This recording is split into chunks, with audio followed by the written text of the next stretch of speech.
Good morning friends, मेरा नाम जैन है और मैं आपका बहुत ही स्वागत करता हूं मेरे नए चैनल में।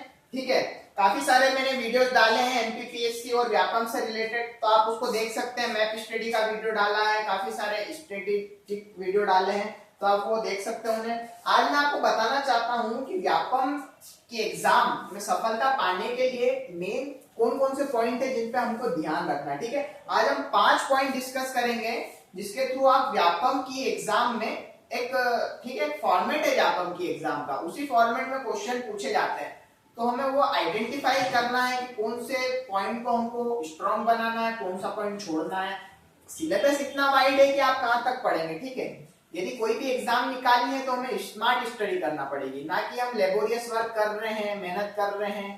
ठीक है, अब मैं आपको बताता हूं कि मेन आपको 5 जो सब्जेक्ट्स है या 5 जगह, कौन सी जगह आपको मेनली फोकस करना है या आपको क्या करना है कि आपकी व्यापम की एग्जाम इजीली कम टाइम में निकल जाएगी। सबसे पहली बात यह है मैथमेटिक्स और रीजनिंग। ठीक है, सबसे स्कोरिंग पार्ट है ये व्यापम की एग्जाम का या कोई भी दूसरी एग्जाम का, क्योंकि इसमें ऐसा होता है कि यदि हमने क्वेश्चन किया तो उसकी गलत होने की प्रोबेबिलिटी 0 होती है यदि हमने उसको सॉल्व किया है तो।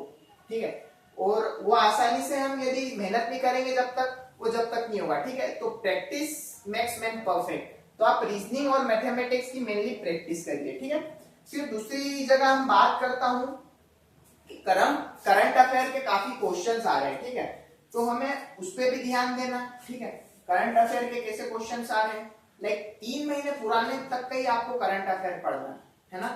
मेनली हमें 3 महीने पुराने करंट अफेयर पे फोकस करना है। जो अभी तक का सर्वे बता रहा है, काफी सारे लेबर इंस्पेक्टर का एग्जाम हुआ है, सब इंस्पेक्टर का एग्जाम हुआ, उसमें पिछले 3 महीने का ही करंट अफेयर आया। बाकी जो बहुत ही famous current affair like Nobel prize किसने जीता, ठीक है, ग्रैंड स्लैम किसने जीता या कोई पुरस्कार हुआ, तो आपको थ्रू आउट का ईयर थोड़ा बहुत पढ़ना पड़ेगा। ठीक है, वो घटना चक्र जनवरी में यादें के नाम से आती है, उससे आपका पूरा ईयरली करंट अफेयर कवर हो जाएगा। और पिछले 3 महीने का ठीक से पूरा स्टडी करके जाइए। जैसे मार्च में एग्जाम है तो दिसंबर, फरवरी, जनवरी फेब का आप पूरा अच्छे से पढ़ के जाइए। तीसरी बात मैं आपको बताना चाहूंगा कि एमपीजीके को यदि आपको पढ़ना है तो आपको मैप स्टडी करना पड़ेगी। ठीक है, मैप पे लिख लिख के समझना पड़ेगा, जब भी आपका एमपीजीके स्ट्रॉन्ग होगा और चीजें आपको याद रहेगी। है तो बहुत आसान एमपीजीके, लेकिन हम भूल जाते हैं, इसलिए हम उसको याद नहीं रख पाते। ठीक है, चौथी बात यह है कि चौथा स्कोरिंग है एमपीजीके, जैसे मैंने बताया एमपीजीके और कंप्यूटर। ठीक है, चौथी बात यह है कि कंप्यूटर और एमपीजीके में आपके क्वेश्चन गलत नहीं होना चाहिए।